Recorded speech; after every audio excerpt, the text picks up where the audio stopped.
name's Steve Aoki. I'm a DJ, producer. I do all kinds of things. I have my own record label, clothing line, but my main focus is on music.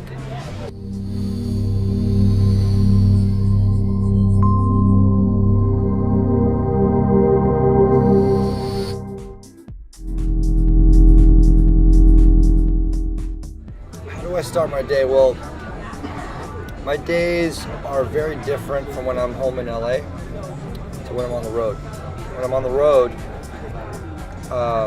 it's very much a routine. Like I wake up at around 9, 10 o'clock to get on my flight. And then when I get into the city, if I have enough time, there's sound check, there's bringing in our merch, there's interviews that we end up doing daily. And when I'm home, my days are even more packed because I have multiple businesses in LA. So I'm running, my label Dimmock. I have my clothing business, and my restaurants, and in general, like in my studio at home, I have that scheduled at night.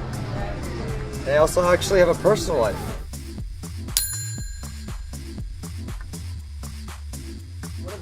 One of the best things about the EDM community is how it's really not that big when you look at the producers that are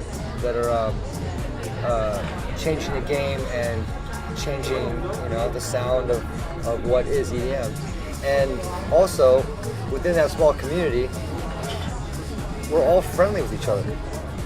So you have in America, you have like what Diplo's doing with Matt Decent. He's been an old friend of mine, a really good friend. And A-Track, and Boys Wise in Germany, or to like Busy Bee and Ed Banger Records.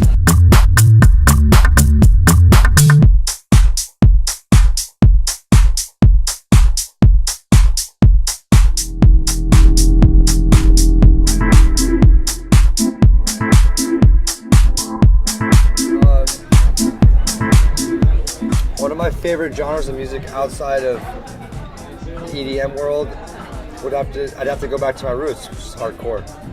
I grew up listening to straight edge hardcore and like hardcore music in general. Not like hardcore, like more like screaming hardcore punk bands.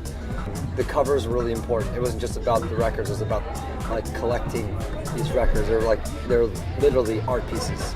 And that's how I treat all my records. I have a very extensive record collection, and the way I look at each record is like they're like pieces of art.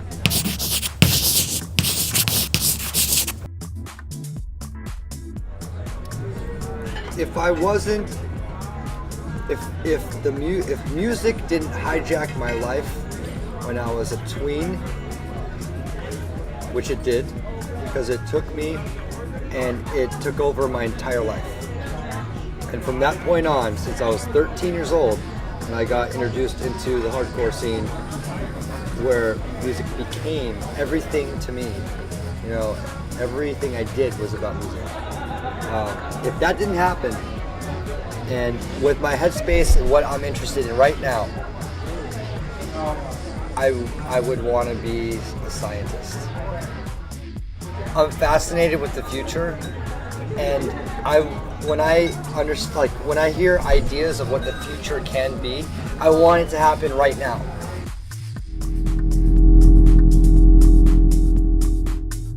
After every show, I'm sweaty, I'm gross, I don't want to put in my moldy socks and underwear into my bag. Also weighing, filling up all my space. So I throw away my socks and underwear from the show, I put on the new pair, new underwear, and I rock out to the next city.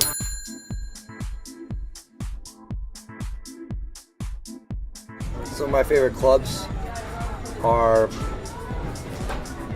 XS in Las Vegas, which we're here like a block away from the Wynn. Amazing club, amazing layout. There's a huge dance floor, biggest dance floor in Vegas.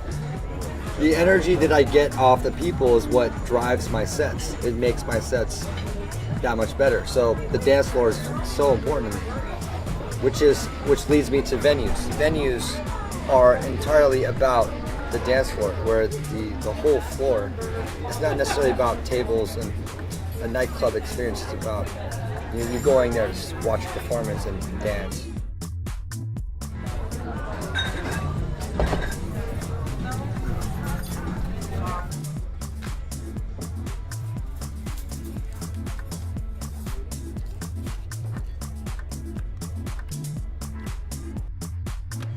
All right, man, it's been real. Thanks a lot for the interview. Thanks to OneBeat. I gotta go ahead to my gig at XS, so I will see you later. Nice.